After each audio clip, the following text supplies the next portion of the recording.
It was not an attack on faith, but a brutal diagnosis of the collapse of the certainties that sustained the human soul for centuries. When he said that God was dead, he was talking about the end of all meaning that came from outside, the end of absolute morality, of guaranteed purpose, of eternal truth. The death of God represents the ruin of everything that gave structure to our existence. And that is precisely what you feel today, even if you cannot name it. You look around and everything seems to be in place. There is food in the fridge, people around you, maybe a job, maybe a plan. But inside you, something is not right. You feel that hole, that sensation of being outside your own body, a disconnection from life, as if everything is happening, but you are not really there, and no one sees it. You yourself try not to see it. But at night, when the noise stops, it appears. The question, the damn question that you try to drown out with music, social media, series, work, or even cheap spirituality. But it comes back. It always comes back. What is the meaning of all this? You are not alone.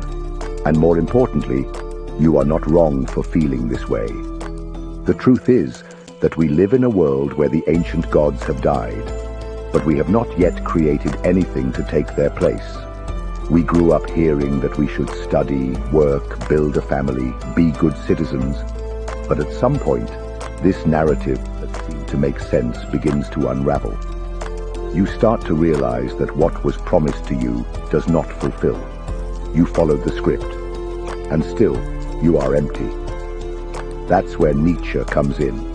He was one of the few who had the courage to face this emptiness head-on, without anesthesia, without illusions, without toxic positivity. He understood that the death of God was not the end, but the beginning of a new challenge. The challenge of living without ready-made truths, of facing the world without crutches, of building real meaning, or being swallowed by nihilism. And if you are here, watching this video, it's because at some level you feel this too. Maybe you have tried to convince yourself that everything is fine. Maybe you have pretended for others. But inside, you know, something is broken. And I tell you, this is not the end. It can be the beginning, but only if you have the courage to continue. In this video, I will show you exactly what Nietzsche meant by this phrase, and more importantly, what you can do with this brutal truth. Because after God dies, what remains is you, and you better be ready for that. Have you ever noticed how modern life seems tailor-made to avoid silence? Everything is noise. Everything is speed. Your day starts with notifications and ends with distractions. You wake up with a to-do list and fall asleep with a sense of tiredness that is not just physical, it's existential. And in the midst of this flow, everyone pretends that everything is fine. But it's not. The promise of progress was clear. If we have more comfort, more technology, more freedom, we will be happier. But now that we have all of this, why do we feel so empty? Why, even with all the achievements of civilization, do rates of depression and anxiety keep skyrocketing? Why do we feel this nameless pain, this fatigue that doesn't go away with sleep, this restlessness that no achievement can calm? It's because the modern world has created an illusion, the illusion that we are in control, the illusion that simply going with the flow will lead us to meaning. Choose a profession, be productive, succeed, post about it. But what no one says is that this script we blindly follow was built on pillars that have already crumbled. The morality that guided us has lost its center. The religion that promised salvation has become just another product. And even science, our new deity, no longer offers purpose, only explanations. Nietzsche saw this before everyone else. He predicted that by killing God, we didn't just kill an idea. We killed the structure that supported everything we were. And the problem is not that we live without faith. The problem is that we continue to act as if there was still an absolute truth behind everything. while deep down we know there isn't. We live in the midst of a contradiction. We are free to do anything, but we have lost the why of anything. You feel this when you finish an important project and think, what now? You feel it when you are surrounded by people, yet still feel alone. You feel it when you achieve what you always wanted and realize that nothing has changed inside. This is the emptiness of a world where the old gods have died and the new ones have not yet been born. The tragedy is that, for most, this feeling is not confronted, it is anesthetized. We buy, travel, eat, post, talk about gratitude and positivity, but all of this is a desperate attempt to fill a hole that keeps growing. Because what is missing is not motivation. What is missing is meaning. A meaning that does not come from outside, that is not imposed, that is not in a self-help book, but that is created by you, from your own darkness. And it is precisely here that Nietzsche's phrase becomes more relevant than ever. Do you really understand what he meant by God is dead? Because many people repeat this phrase as a catchphrase, but almost no one comprehends its devastating depth. In the next part, we will do what few have the courage to do, truly dive into the brutal, transformative, and dangerous meaning of this phrase. Because only when you understand what Nietzsche meant, will you realize the size of the abyss that has opened up inside you, and what can be born from that abyss. If this content is making sense to you, click the subscribe button and subscribe to the channel. Thank you for your support. This is not just a provocative statement, it is a death sentence. And Nietzsche knew exactly the weight it carried. He was not celebrating the death of God as one toasts to victory in a battle. He was lamenting, denouncing, warning. Because the death of God, for Nietzsche, meant the collapse of everything that humanity believed to be eternal. But what exactly did he mean by that? To begin with, understand that God, here, is not just the Christian God. Nietzsche is talking about any absolute system of values, any metaphysical structure that offers definitive answers about good, evil, the purpose of life, the origin of existence, the fate of the soul. God is the idea that there is a fixed point outside of time that gives us meaning. And over the centuries, Western civilization has been built upon this idea. Right and wrong were not opinions, they were divine laws. The meaning of life was not a question, it was a dogma. There was a path, there was a judge, there was a destiny. But all of this began to crumble. Science advanced, revolutions broke sacred monarchies, morality began to be seen as a human construct. History revealed the absurdity of so many wars fought in the name of eternal truths. And thus, without realizing it, humanity was extinguishing the candles of the altar. And one day, the temple became dark, not because someone entered and destroyed everything, but because no one believed in what was there anymore. God is dead is the recognition that we no longer live, as if there were an absolute truth guiding our choices. It is the end of metaphysical innocence. Life no longer comes with a divine manual. And the problem with that, it is that, even without believing anymore, we continue to search for meaning as if it were still there. Nietzsche calls this nihilism. The moment we realize that all our highest values have lost their value, and there is nothing to put in their place. There is no new God. There is no new manual. Just the abyss. But the most disturbing point is this. We have killed him. We killed God. It was not an accident. It was us, with our skepticism, our quest for autonomy, our refusal to accept ready-made truths. It was us who tore up the old maps, and now we are lost in a dark sea, trying to pretend that we still know the direction. And Nietzsche knew this would leave us on the brink of collapse. That is why, in the parable of the madman, the one who announces the death of God enters a public square and shouts to everyone that they have not realized what they have done. He says, "Have we not yet heard the noise of the gravediggers burying God?" He understands that the death of God is a spiritual earthquake, and that most people have not even begun to feel its consequences. And you? Have you felt it? Have you felt that the values you were taught no longer serve you? Have you realized that the idea of happiness you pursue is not really yours? Have you ever had the feeling that you are building your life on quicksand? If so, then you are already living within Nietzsche's prophecy. But what happens when this emptiness finally catches up with you? When the loss of meaning turns into silent despair? When you realize that nothing is sacred anymore? In the next part, we will face the monster head-on, nihilism, and understand how it destroys everything, or prepares you to be reborn. Have you ever felt that nothing really matters?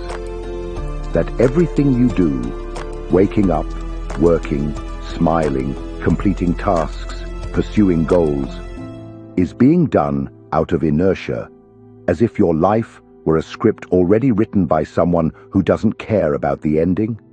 This is not fatigue, it's not laziness, this is nihilism.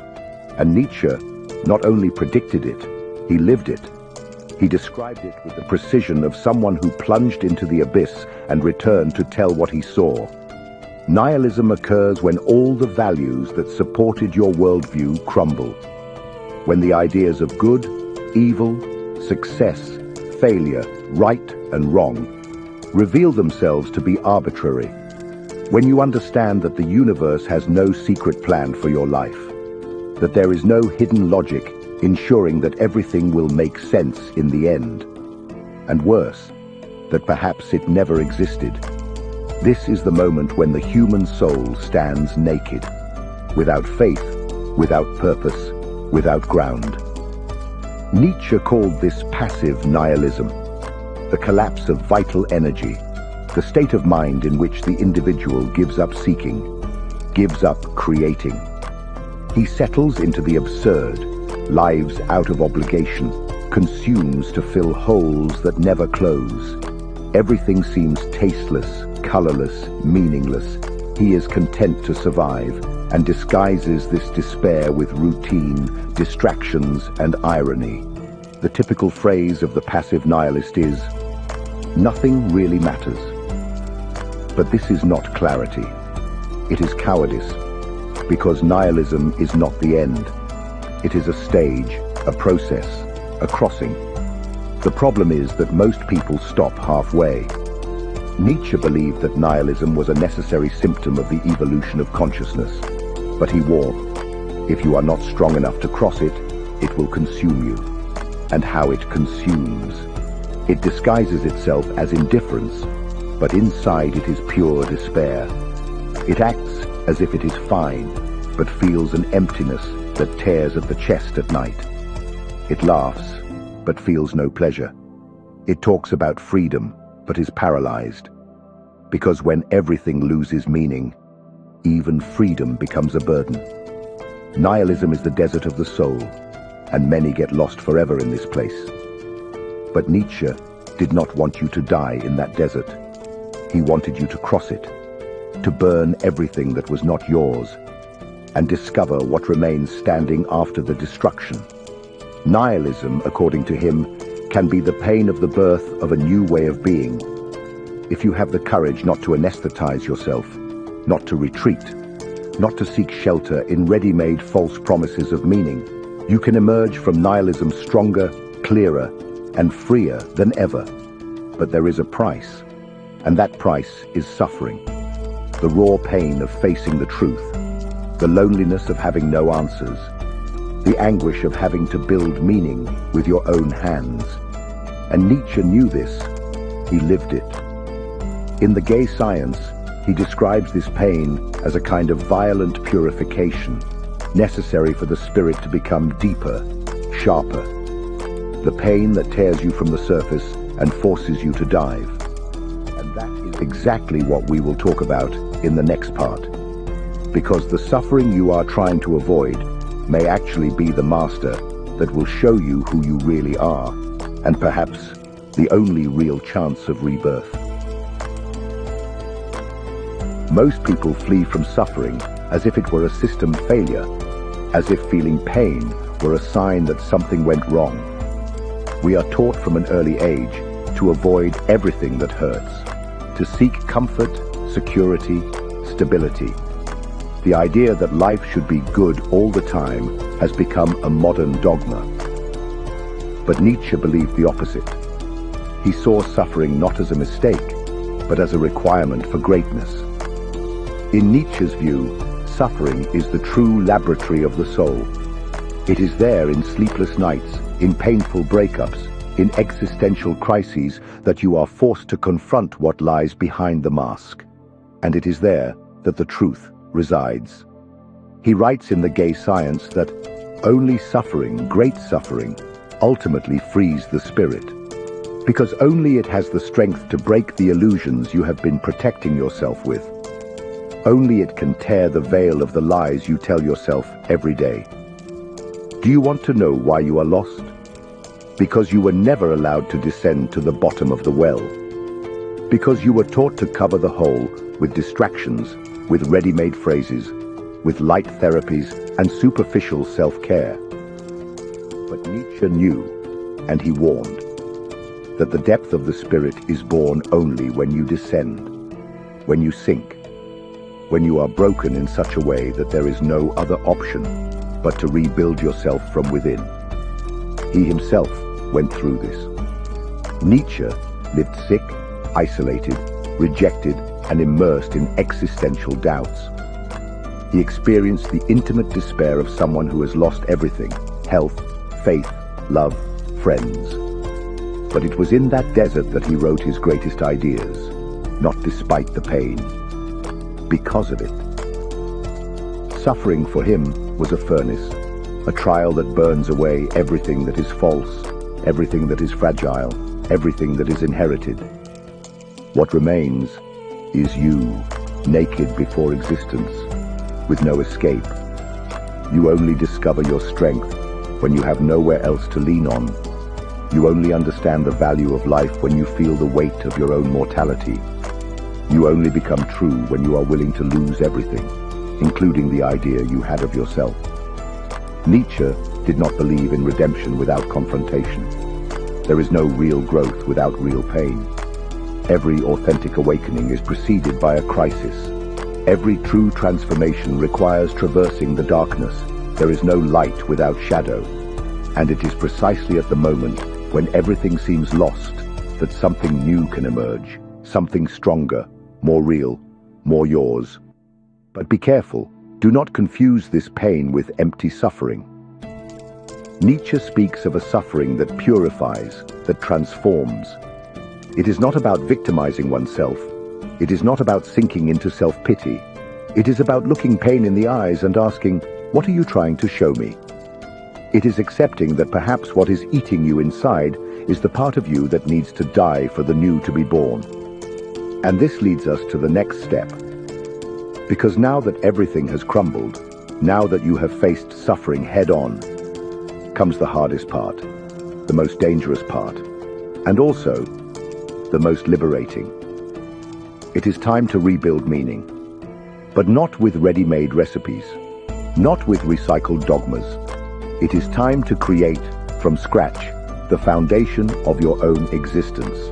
And that is exactly what we will do in the next part. If what you're hearing resonates with you, you'll find real value in my ebook, Beyond the Shadow. It breaks down Jung's core ideas and gives you tools to understand yourself more deeply. Link is in the pinned comment. You have come this far. The ground has crumbled. Certainties have died. The void is exposed. Suffering can no longer be ignored. And now? What to do when all the answers you had turned out to be fragile? When the old paths no longer lead you anywhere? When even you have become strange to yourself? Nietzsche believed that this was the true starting point, not the end, but the beginning. the moment when you finally have the chance to become who you are. Because only after destruction does the possibility of authentic creation arise. The human being, when freed from imposed truths, is not lost. It is naked. And nakedness, as uncomfortable as it may be, is also freedom. Freedom to create, to choose, to rebuild based on what is real. But what does this mean in practice? It means that from the moment absolute values have crumbled, you become the creator of your own meaning. This is not easy. This is not beautiful. This does not come with guarantees. But it is the only way to live with dignity in a world where God is dead. Here are some directions, not recipes, to start this journey. 1. Stop seeking meaning as if you were looking for a lost object. The meaning of life is not hidden in a book, in a guru, in a doctrine, in a course. Meaning is not something you find. It is something you create. It arises from what you do with your pain, with your freedom, with your choices. Ask yourself, what can I create from my emptiness? 2. Choose a value for which you are willing to suffer. Nietzsche said that he who has a why can endure almost any how. What is your why? It could be art. It could be the pursuit of truth. It could be serving others genuinely. Whatever it is, it needs to be something that resonates with the innermost part of your being, something that justifies the weight of existence. 3. Start small, but with integrity. Creating meaning does not require a 10-year life plan. It requires an act of courage today, a real attitude, an authentic decision, a no you never had the courage to say, a yes you always postponed. Meaning is born in gestures, in choices, in facing life as it is, without disguises. 4. Surround yourself with silence and solitude. In a world saturated with voices, you need silence to hear your own. Nietzsche wrote much of his work in solitude, walking through the Alps, dialoguing with his own mind. You need moments like that, not to escape the world, but to reconnect with your own depth. 5. Have the courage to destroy what is no longer yours. Often, suffering persists because you insist on keeping alive a self that has already died, an identity that no longer represents you, a life built to please others. Nietzsche believed that creation requires destruction. Let go, burn what is necessary, and see what survives the ashes. This is the true responsibility of freedom. There is no one to tell you what to do. You are alone, and that is frightening. But it is also your greatest power. You do not need to be saved. You need to create. And this creation requires blood, sweat, and soul. It requires you to face the abyss and have the audacity to draw a map in midair. And when you are ready for that, something changes. You no longer depend on promises. You no longer wait for a savior. You become the author, the sculptor. You transform chaos into form, pain into art, loss into drive. Life ceases to be something that happens to you and becomes something you build, an act of affirmation in the face of the absurd. But Nietzsche went beyond that. He did not stop at the creation of meaning. He spoke of a type of human being that goes even deeper, one that not only overcomes nihilism, but transforms it into vital force, into creative will, into the drive for transcendence. This being is the Übermensch, and it is about him that we will talk in the last part. Because perhaps, in the end, the real question is not how to live, but who you are becoming. If you have made it this far, it was not by chance. Perhaps you are among those who are no longer satisfied with easy answers, who can no longer pretend that everything is fine when, deep inside, something is begging for change. You have felt the emptiness. You have crossed the fog. You have looked into the abyss. And now, the question that remains is, what are you going to do with this brutal freedom that Nietzsche offered you? The death of God, as we have seen, is not just the collapse of a religious belief. It is the end of spiritual comfort. It is the moment when all the crutches fall away and you find yourself alone in front of life, with no manual, no guarantees, no divine script to follow.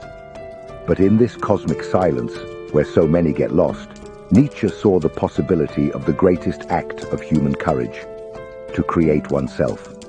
This is where the figure of the Übermensch, the overman, emerges. And pay attention, this is not about genetic superiority or intellectual arrogance.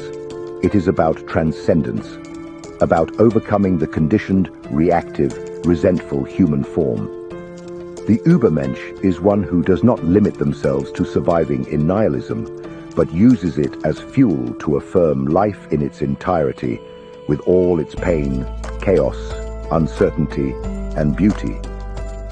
This being does not wait for salvation. They do not seek approval. They do not need a heaven after death, because they have already understood that the miracle is being alive now, and that the only eternity that matters is the intensity with which you live each moment. The Übermensch creates new values. They dance on the ashes of the old world. They transform tragedy into art. They are, in their essence, a creator. And this transformation begins with small decisions. It starts when you choose to act even without guarantees, when you stop living the life that others have drawn for you. When you decide that, even without absolute truths, you will still live with depth, with passion, with integrity. Even if it hurts, even if it is difficult, even if the world does not understand. Nietzsche did not want to comfort you. He wanted to shake you. He wanted you to wake up, to look at your life with eyes filled with clarity and ask, what am I still waiting for? Because in the end, life does not have a guaranteed meaning, but it gives you the chance to become someone worthy of living it. So now it's up to you. Comment below. What part of this video impacted you the most? Where did this reflection find you? In the emptiness? In the pain? In the desire to create something new? And if this video provoked you, made you think, made you see your existence from a new perspective, don't stop here. The journey is just beginning. I will leave a playlist here with the main videos about Nietzsche from the channel.